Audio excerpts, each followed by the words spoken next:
Hello, my name is Belmiro Moreira, and I'm a cloud engineer at CERN. I'm really happy to have the opportunity to present in the Line Developer Day 2020. In this session, we will explore the architecture of the CERN Cloud infrastructure and how we, operators, manage this infrastructure. You may not be familiar with CERN, so in the next couple of slides, I will present the organization, its mission, and how CERN Cloud infrastructure helps scientists all around the world to uncover the mysteries of the universe. CERN is the European Organization for Nuclear Research. It was established in 1954, initially with only 12 member states. Now there are 23 member states. The lab sits in the border between France and Switzerland, very close to Geneva. The mission of the organization is to do fundamental research in the particle physics field.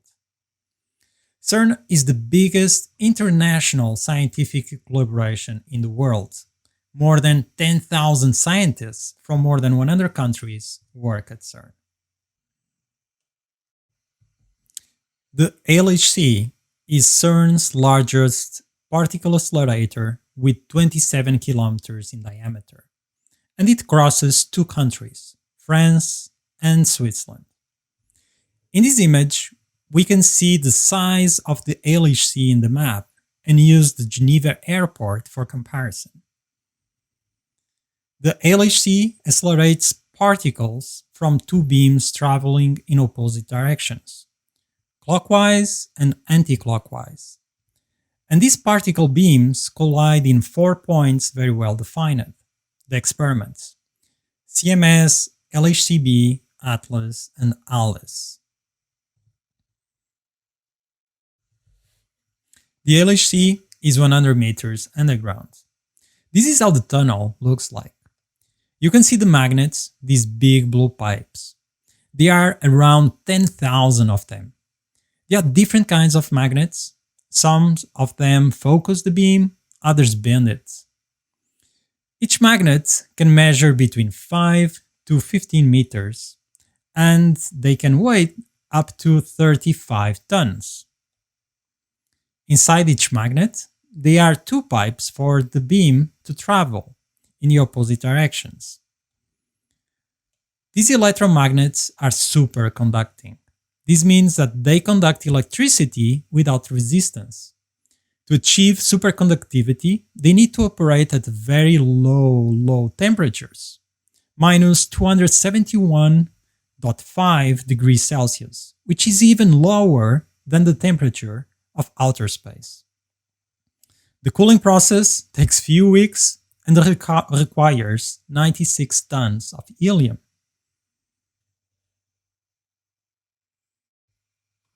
The experiments: Atlas, CMS, LHCb, and ALICE.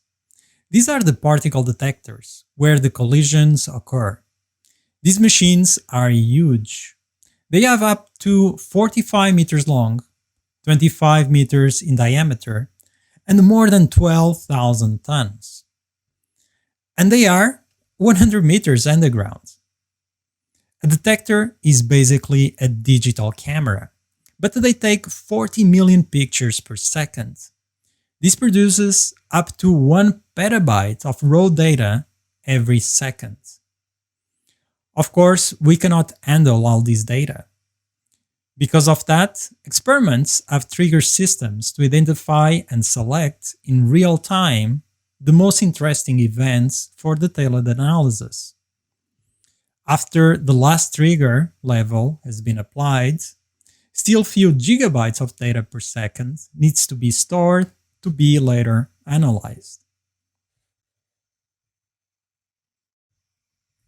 With all these pictures, scientists can have a representation of the collision events. The analysis of all this data gives physicists insights on how particles interact. But the detectors are not only underground, they are also in space. AMS, the Alpha Magnetic Spectrometer, was installed in the International Space Station in 2011 to measure antimatter in cosmic rays and search for dark matter. All this data is transferred to Earth to be analyzed, most of it in the CERN Cloud infrastructure. To process all this data and to support the research of scientists all around the world, CERN also provides compute resources to the scientific community. The CERN data center is the heart of CERN's entire scientific, computing, but also for the administrative services in the organization. It has 15,000 servers that run 24/7. Over 90% of the resources for computing in the data center are provided through a private cloud infrastructure based on OpenStack. You can see a picture of the first floor of the CERN data center in your left. Because we reach the power capacity in the data center, we recently added more computing capacity using containers that offer huge computing density. They are installed very close by, and you can see a picture of them in your right. Now, let's focus in the CERN Cloud infrastructure based on OpenStack.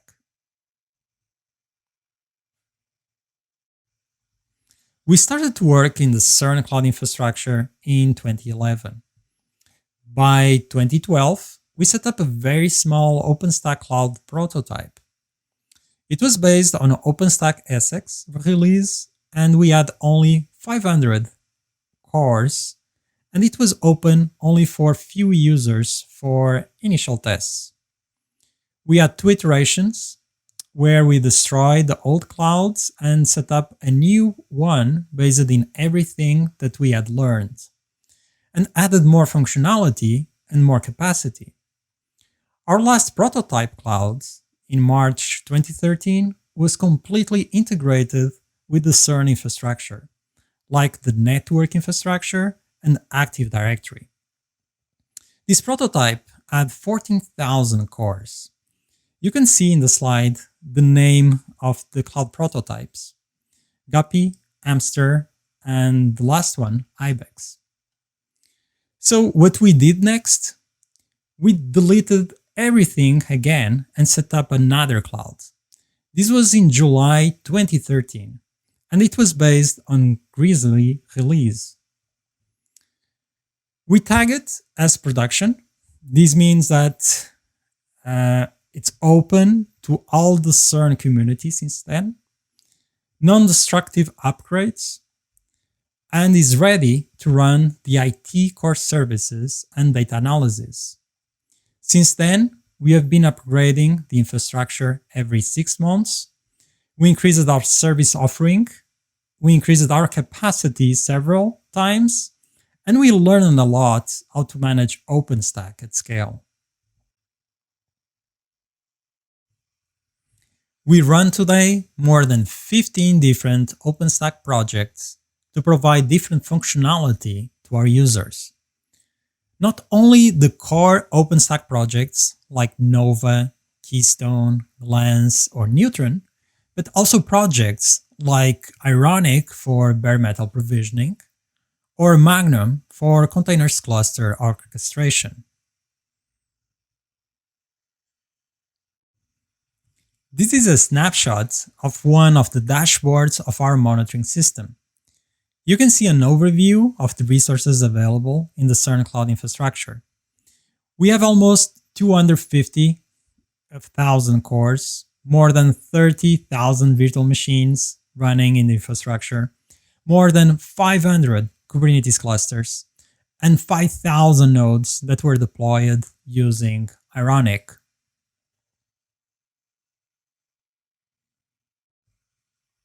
We have a very heterogeneous cloud, not only considering the hardware that we have available, but also the workloads that run on it. We run workloads for physics data analysis, for example, batch jobs, experiments frameworks. We run IT services, for example, terminal servers, GitLab, Elasticsearch, Puppet servers, Foreman, and so on. We run experiment services, like build machines for the different experiments frameworks. We run engineering services, like software for microelectronics and chip design. We run infrastructure services, like radiation control systems, the hostel booking, the car renting inside the organization. And also, we run all the personal virtual machines, desktop replacements that people need.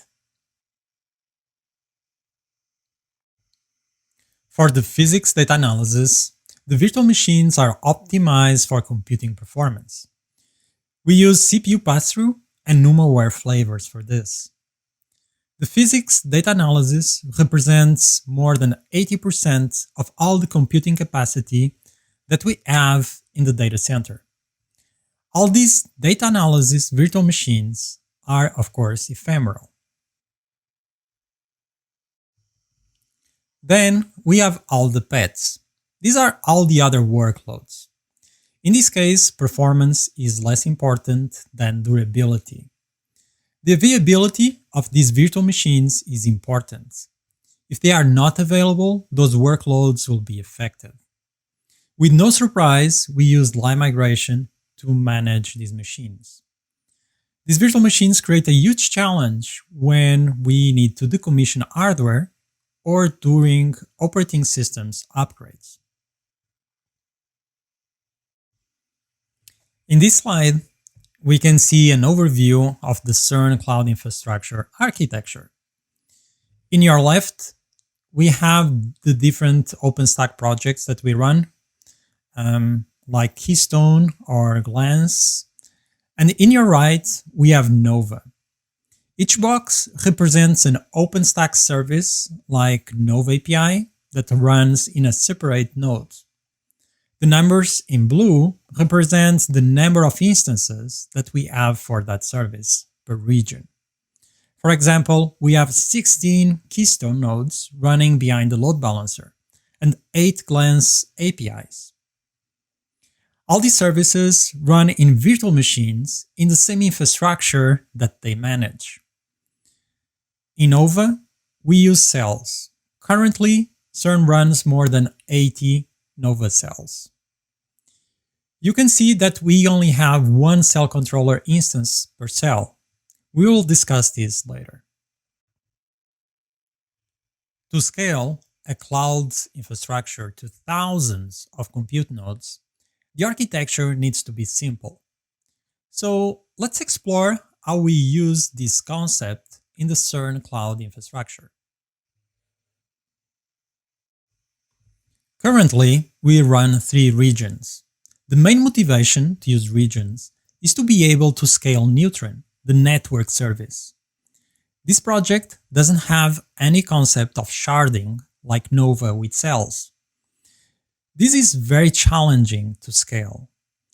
We were constantly tuning the dedicated RabbitMQ infrastructure for Neutron. Also, it's very risky setup.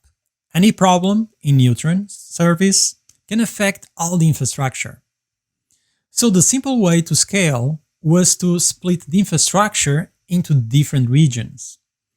Now we have a Neutron deployment per region. Less nodes managed by each Neutron instance, less risk for the infrastructure.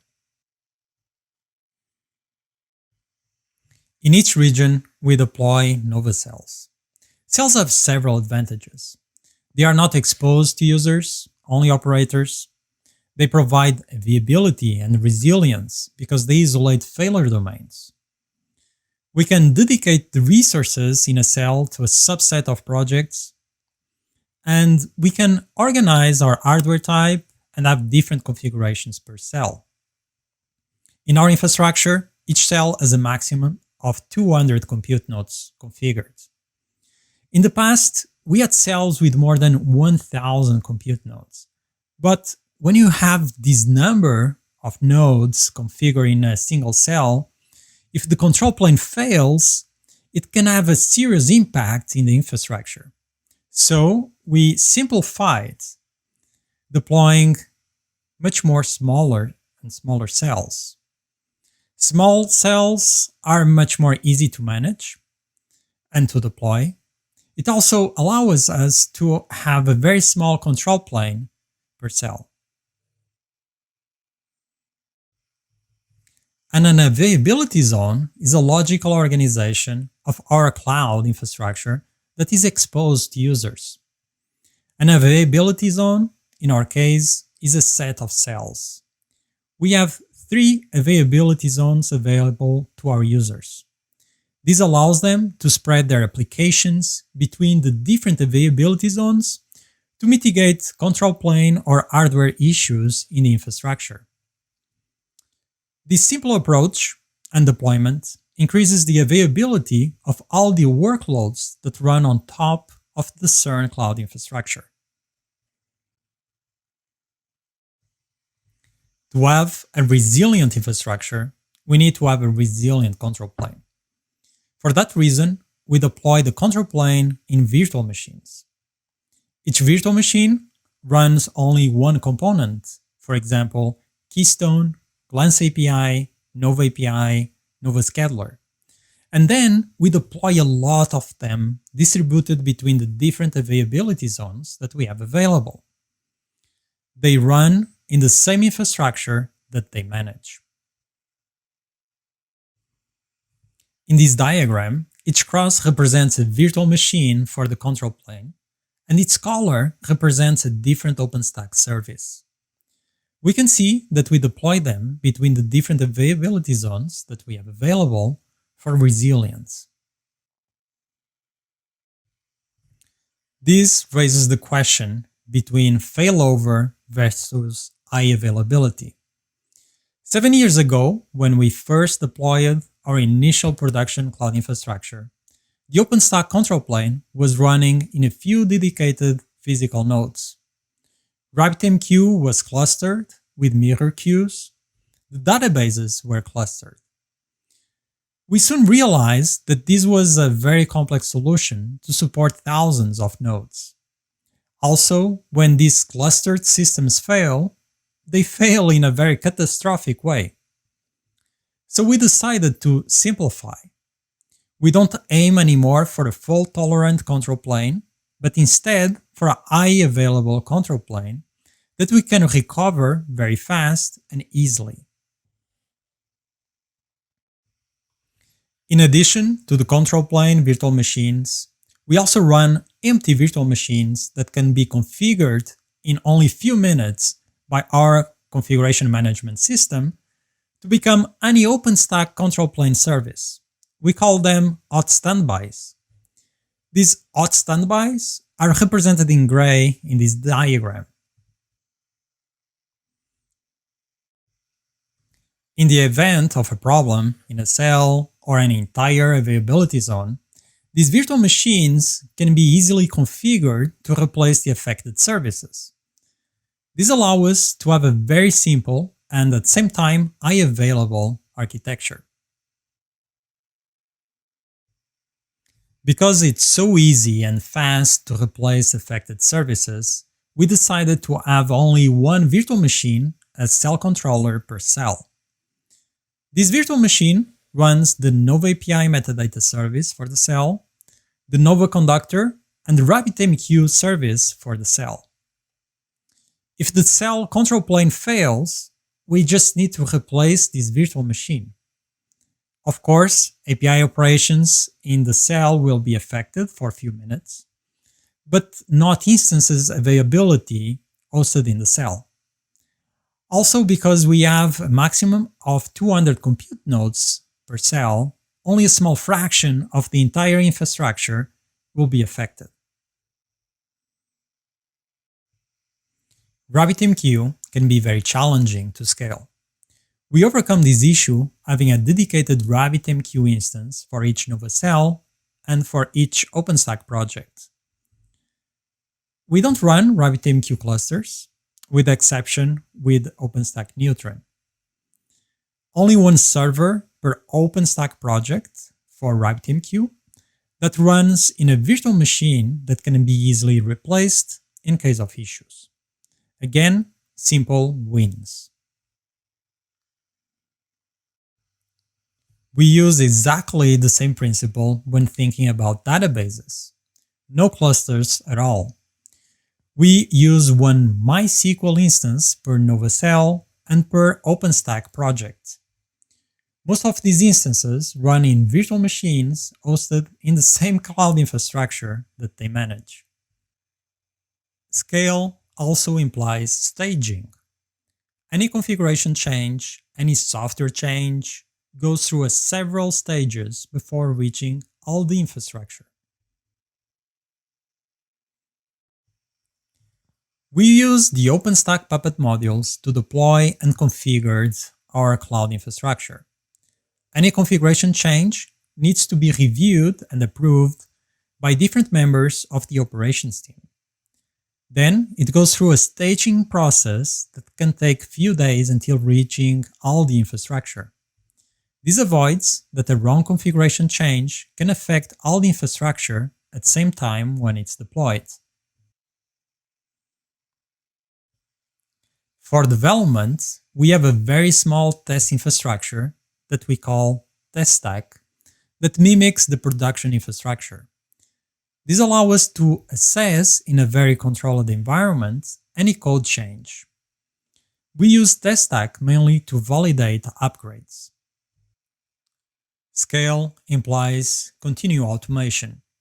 When having so many regions, cells, compute nodes, and with so many OpenStack projects deployed, we need to automate everything possible. We use several projects for automation. OpenStack Rally automatically runs several functional tests in our production cloud. For example, it tests Nova, Glance, Cinder, Magnum, and Ironic functionality. More than 7,000 virtual machines are created every day by Rally to assess that our cloud is working properly. Rundeck is used to automate simple operation tasks that can be scripted, like preparing a compute node to be handled by the repair team. This includes remove the compute node from the OpenStack Nova scheduler, disable monitoring alarms, and informing the users that the instances running that node can have a possible downtime if it was not possible to line migrate them. Finally, OpenStack Mistral. Mistral is used to manage our workflows. For example, project creation, project deletion, and instance expiration are automatically handled by Mistral. Scale also implies a lot of challenges. One of the biggest challenges in our OpenStack infrastructure is to keep up with the release cycle. OpenStack has a new release every 6 months. In our cloud, we have more than 15 projects deployed. This means that we are always thinking about upgrades, testing new versions, patching, and deploying. Not upgrading a project is not really an option because it will just complicate the upgrade path and support in the future. In a cloud infrastructure with thousands of compute nodes, we have always new hardware that arrives and other that needs to be decommissioned. Decommissioning hardware can be very challenging if it's hosting pet virtual machines. In this case, we need to continue to support the workloads and possibly migrate the instances to new hardware. This process is very complex and time-consuming. During the last years, we all faced severe security issues that required fast patching and also the reboot of the entire cloud infrastructure. These operations are very complex and also affects the service availability. For that reason, we are now implementing an automated virtual machine line migration and consequent compute node reboot to keep the nodes up to date. Finally, and maybe the most important, scale also implies all the teamwork required to manage a large-scale infrastructure. I really hope that you enjoyed this presentation and that now you have a better idea about the challenges that the CERN Cloud operators face every day and the key architecture decisions that we made to help scaling the infrastructure. You can follow me on Twitter. I usually tweet about OpenStack and cloud infrastructure. Also, if you have any question, you can contact me by email. Thank you so much for watching this presentation.